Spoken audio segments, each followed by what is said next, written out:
What happens when your ancient traditions meet someone who doesn't care about tradition at all? The Kethvar brought blessed steel forged in temple fires. Their warriors carried blades that had drunk the blood of 1,000 victories, edges so pure they could cut through bone and spirit alike. They came to our world with ceremony, with honor, with the weight of 10 millennia behind every swing. Then they met Sergeant Chen. He didn't bring sacred weapons. And he brought a rusty crowbar he'd found in the rubble, 3 rolls of duct tape, and the kind of spite that comes from being told something can't be done. By the time the smoke cleared, the Kethvar weren't talking about their blessed steel anymore. They were asking where they could get duct tape. This is the story of how one human with zero respect for impossible broke an empire that had never known defeat, and how I, Junior Intelligence Analyst Vextai of the Hegemony Observation Corps, I watched it happen while spilling coffee on every single one of my reports. I really should have paid better attention to the human's file. The part about unconventional tactics turned out to be somewhat understated. I hate morning briefings, not because of the early hour, though having to ingest that synthetic sludge they call coffee at 0400 doesn't help my disposition. No, I hate them because Director Caslin always picks me to explain the inexplicable.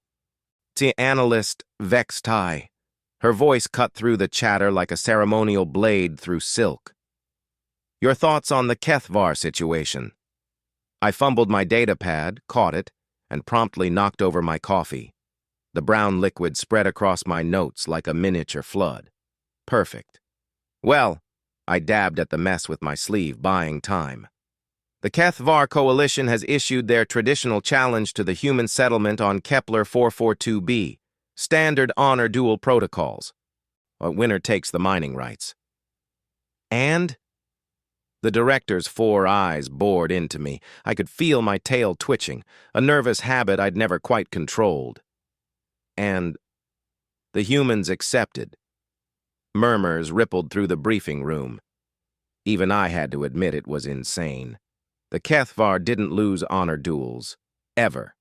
Their warrior caste trained from birth with weapons blessed by their temple priests.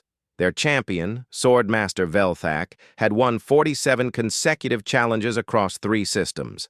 They're sending 1 combatant, I continued, reading from my soggy notes. A Terran designation. Sergeant Marcus Chen. Career infantry. No noble bloodline, no ceremonial training, no blessed weapons. Discipline record? I winced. Extensive. That was putting it mildly. Chen's file read like a manual on creative insubordination, unauthorized modifications to equipment, failure to follow standard combat protocols, and something called improvised tactical solutions that seemed to involve a lot of property damage and his commanding officers developing stress ulcers. Director Casselin's tail swept across the floor in contemplation. Curious. What's their strategy? Unknown, Director. The humans have requested a standard arena setup on neutral ground, no additional specifications. What I didn't mention, because it made no sense, was Chen's equipment request. 1 rusty crowbar, 3 rolls of adhesive tape, a box of small metal objects he'd labeled surprises, and a thermos of something he called coffee that doesn't taste like industrial runoff. The humans were either brilliant or suicidal. 3 days later, Kepler Neutral Station, combat arena level. The arena buzzed with anticipation. Representatives from a dozen species had come to witness what everyone assumed would be a swift Kethvar victory. I sat in the observation booth, data pad balanced on my knee, trying to look professional while my stomach churned. Below us, the arena stretched out in all its ritualistic glory. Polished stone floors, ceremonial weapon racks, banners bearing the sacred symbols of both civilizations. The whole thing reeked of tradition and formality.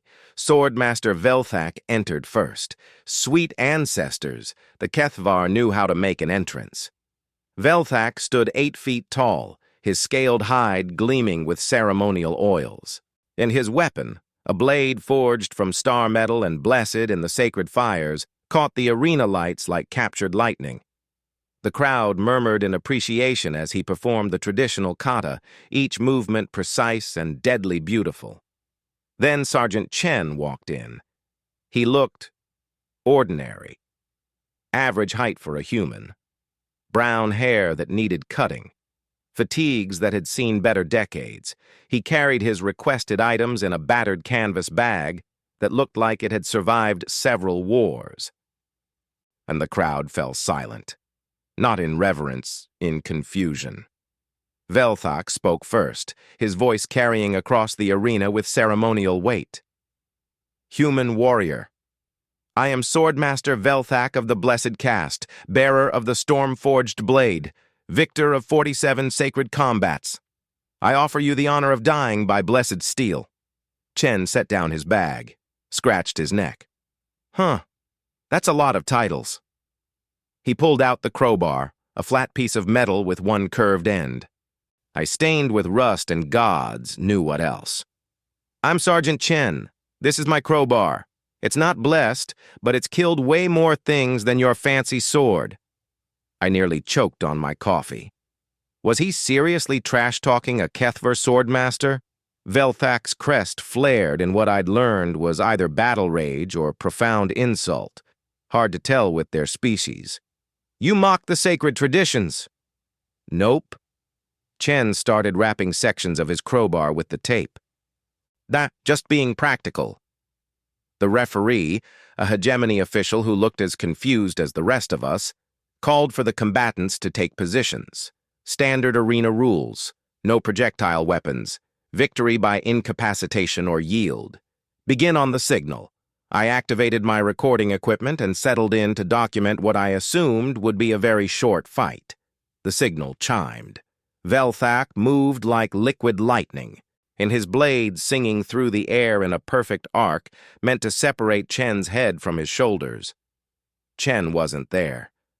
The human had rolled, actually rolled like some kind of demented acrobat, under the swing and come up beside the weapon racks.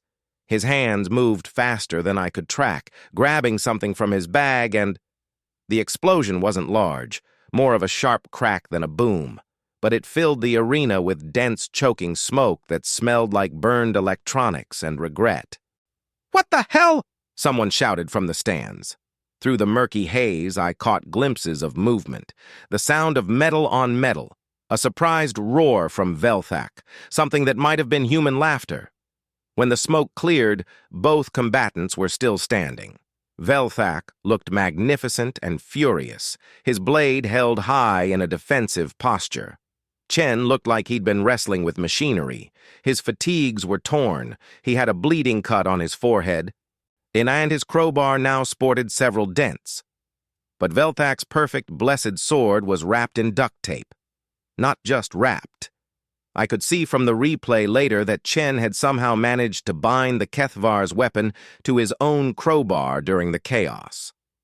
The sacred blade, forged in temple fires and blessed by a dozen priests, was now attached to a piece of rusty human junk with industrial adhesive. What sorcery is this? Velthak demanded, trying to shake his weapon free. Nai Chen wiped blood from his forehead and grinned.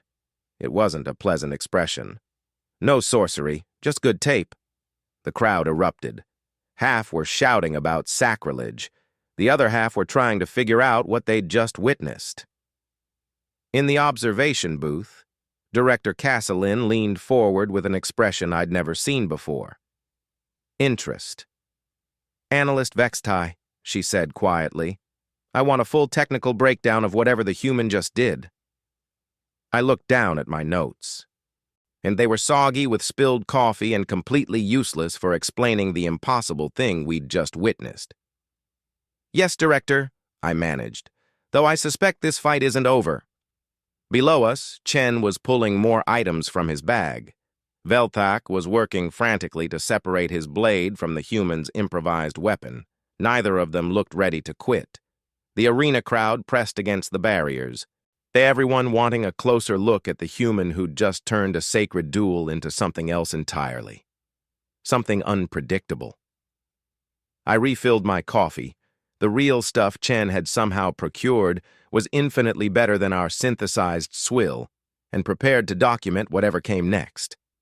In my 17 years of filing reports on interspecies conflicts, I'd never seen anything like Sergeant Chen's tactical approach.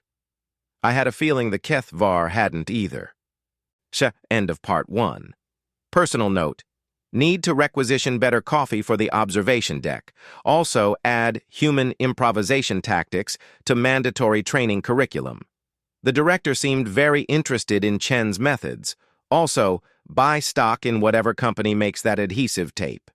The second round began 12 minutes after the first ended. 12 minutes. That's how long it took Velthak to free his sacred blade from Chen's crowbar using a combination of blessed oils, ritualistic chanting, and what appeared to be a small plasma cutter smuggled in by his honor guard. The Kethvar were not pleased. "This is not how challenges proceed," their delegation leader had argued with the referee. "Sacred combat follows sacred patterns." Chen, meanwhile, sat cross-legged on the arena floor, methodically sorting through his bag of surprises like a child organizing toys. He'd found a protein bar somewhere and was eating it with the casual air of someone waiting for a transit shuttle. "Human!" Velthak called out, his voice echoing with ceremonial authority. "You have dishonored the sacred forms. Explain your sorcery." Chen looked up from his bag, chewing thoughtfully. "Sorcery?" He held up a roll of duct tape. "This is industrial adhesive polymer. Tensile strength of about 200 pounds per square inch. Invented by human engineers for practical applications. You can fix damn near anything with it." Chen tore off a strip and stuck it to his boot, then peeled it away. No sorcery. Just good engineering." I watched the Kethvar delegation process this information. Their entire warrior culture was built around blessed weapons, sacred techniques, and ritualistic combat. The idea that a human could neutralize their champion with tape seemed to physically pain them. "The second round will proceed according to traditional forms," the referee announced. "No more adhesive innovations." Chen shrugged and put away his tape. And then he pulled out something that made my coffee spill anyway. Wire. Lots of it. Round 2 commenced 13:47 hours. Velthak had learned from their first encounter. Instead of the elaborate opening kata, he moved immediately into what my cultural files identified as storm cutting, a technique designed to end fights in 3 strikes or less. Chen ran. Not a tactical retreat or a strategic repositioning. Full-scale flight toward the arena's equipment racks. I'd trailing wire behind him like some kind of demented spider. "Coward!" Velthak roared, pursuing with ceremonial fury. "Face me with honor!" Chen vaulted over a weapons display, still unspooling wire. "Honor doesn't stop you from being dead!" This was not how Kethvar challenges went. I could see the cultural advisors in the stands frantically consulting their data pads, trying to find precedent for what they were witnessing. Velthak cornered Chen against the north wall of the arena. The human was trapped, out of room to run, with nowhere to go but through 8 feet of enraged blade-wielding warrior. "Now you face the blessed steel with proper respect," Velthak declared, raising his weapon for what should have been a finishing strike. Chen smiled. Not the grin from before, something quieter, more satisfied. "Actually," he said, "I think you're the one who's trapped." He yanked on the wire. I still don't understand the physics of what happened next. Chen had somehow rigged a network of nearly invisible cables throughout the arena during his flight.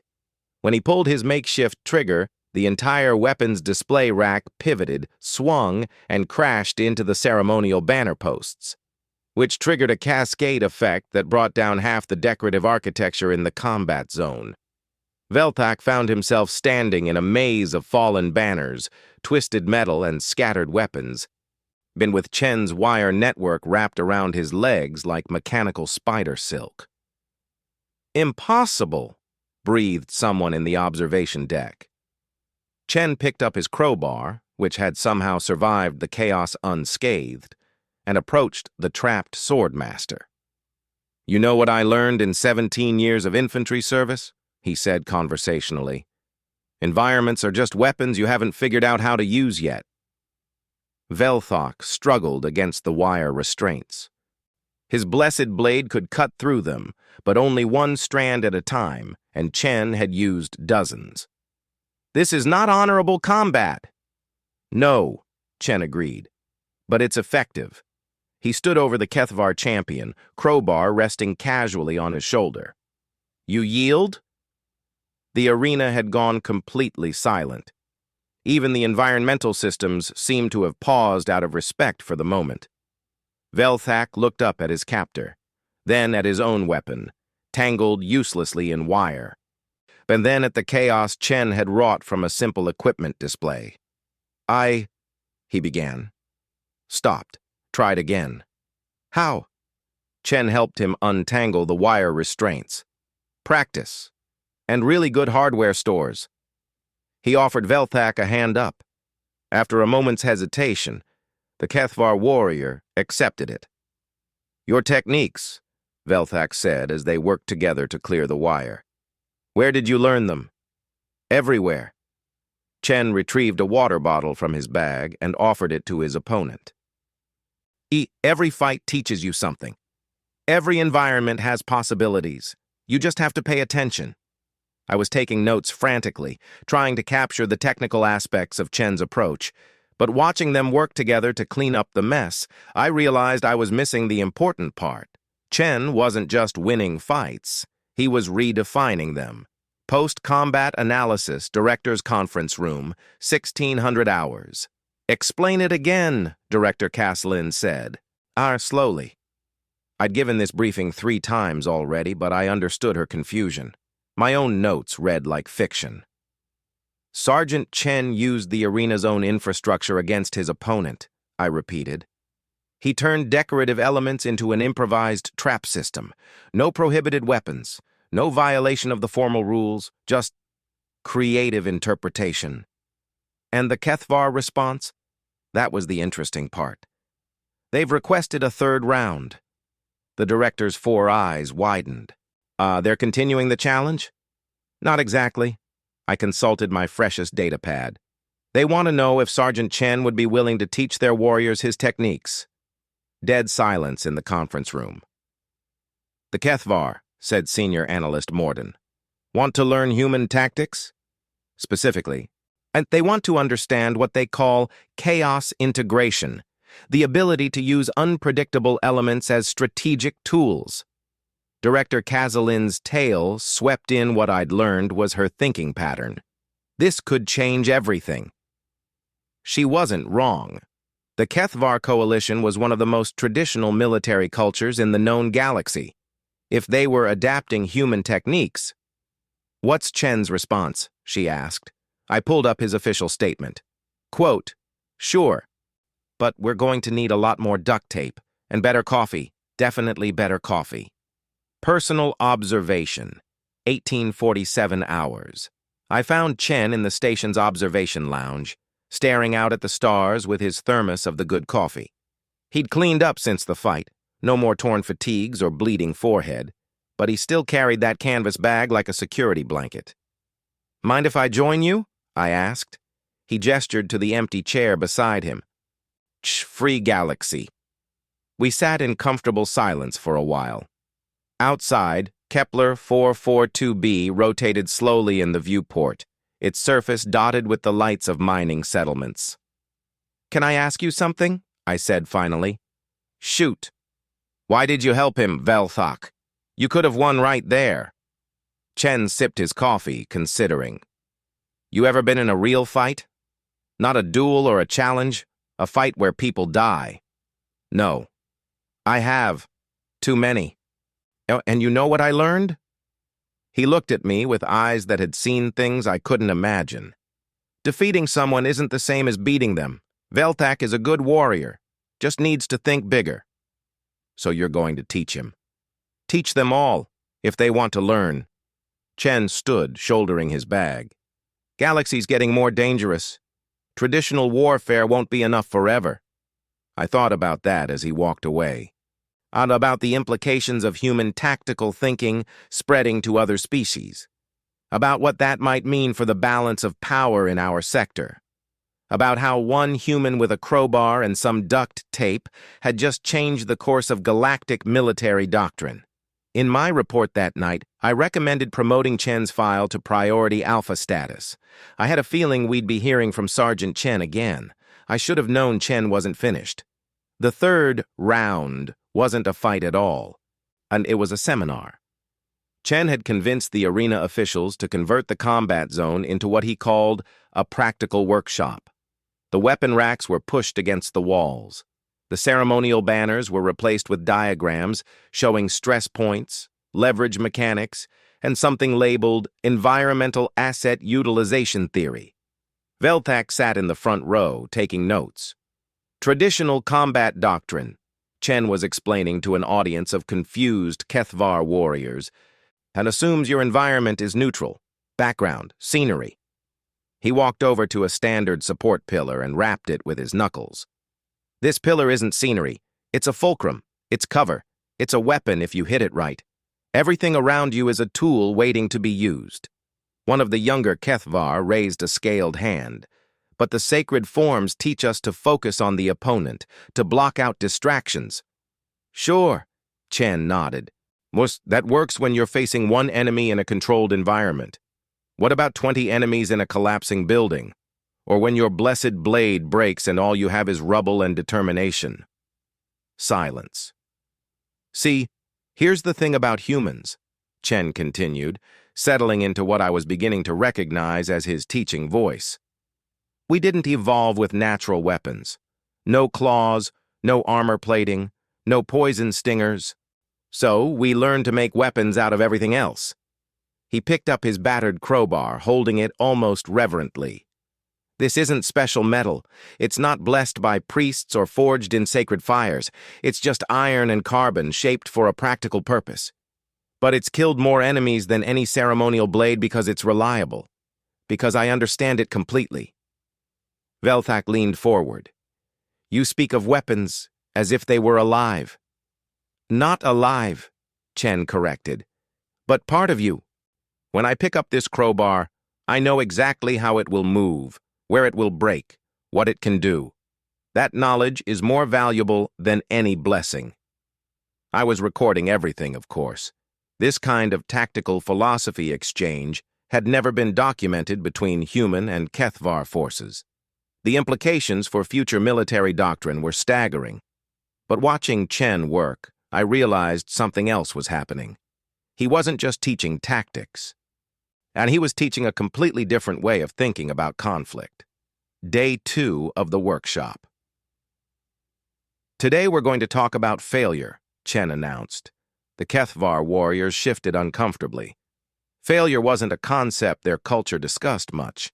Their entire training focused on perfection through repetition, on flawless execution of sacred techniques. Human military doctrine assumes everything will go wrong, Chen continued, apparently oblivious to their discomfort. Plans fail. Equipment breaks.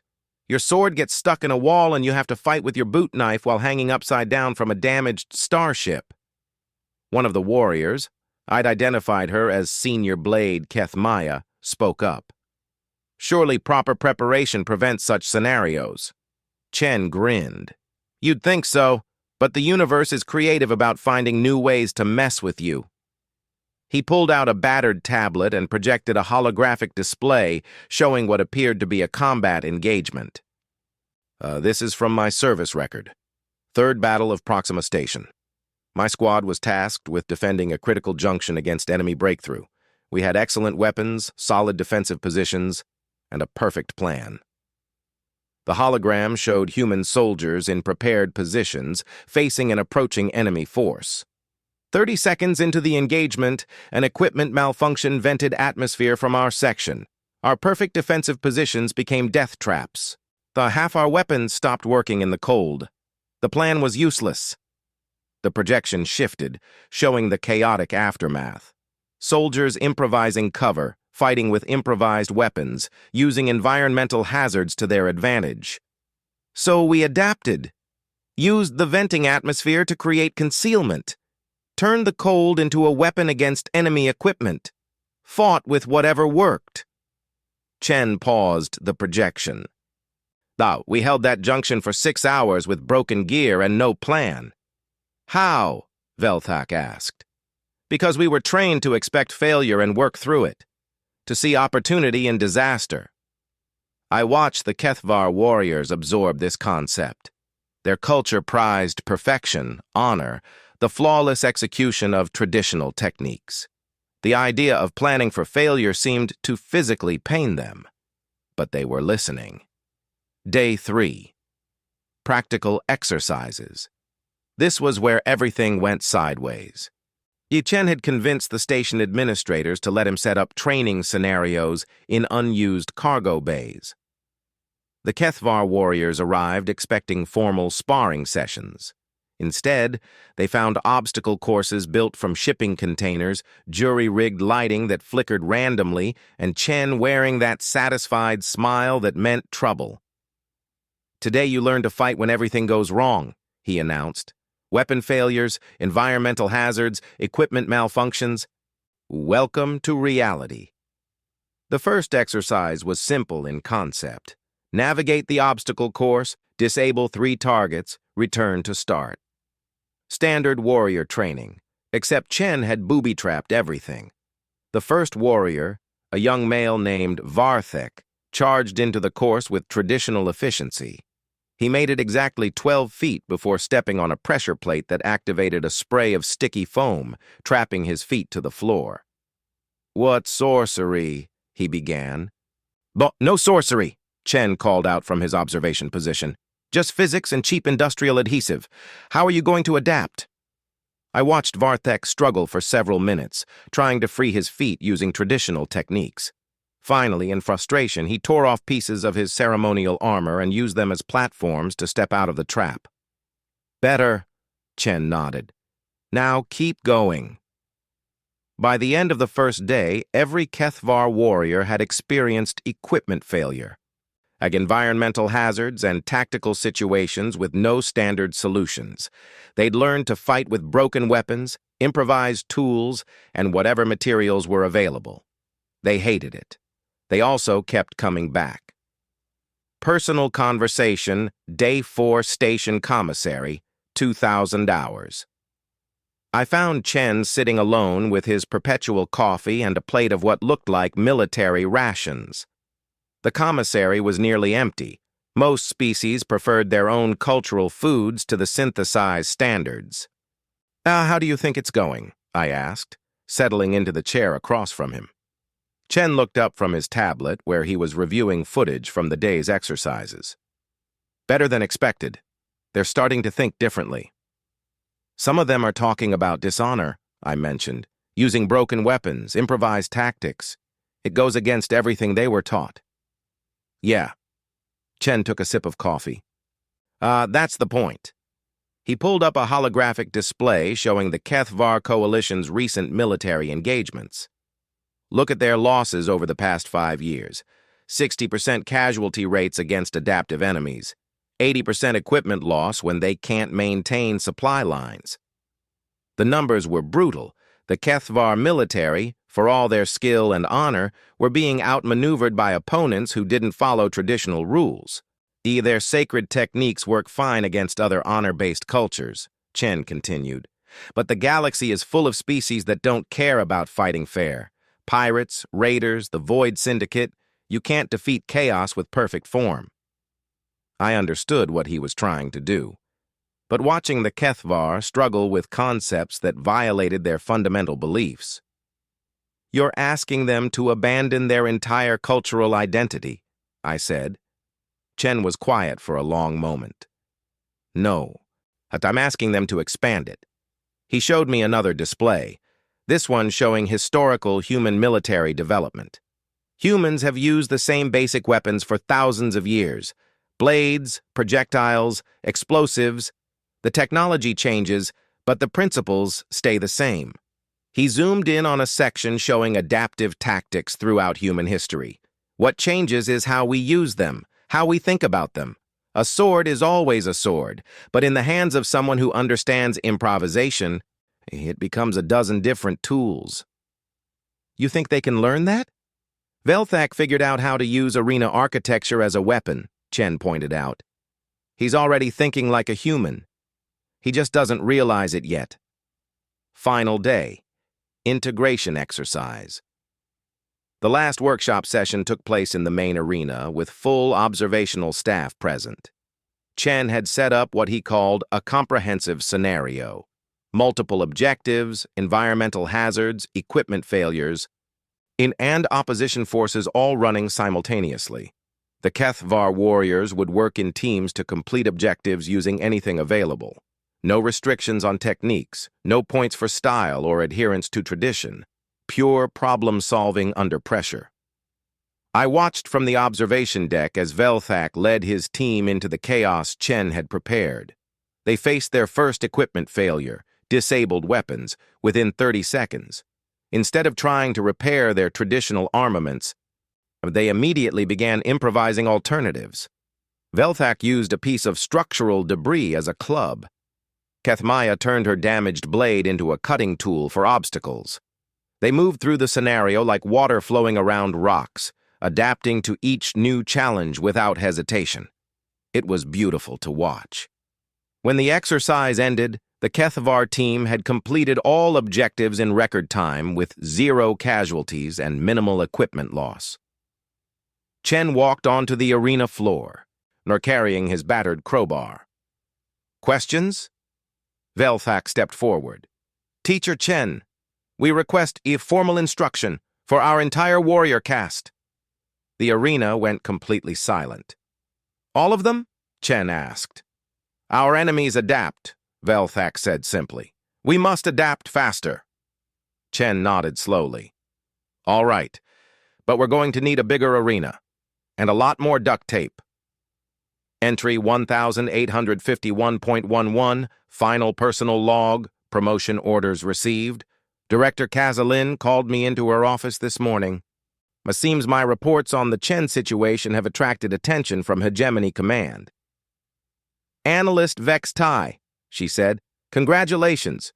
You're being promoted to Senior Cultural Integration Specialist. I nearly spilled my coffee. Again. Your new assignment. Establish a permanent observation post for human tactical innovation, with particular focus on Sergeant Chen's methods.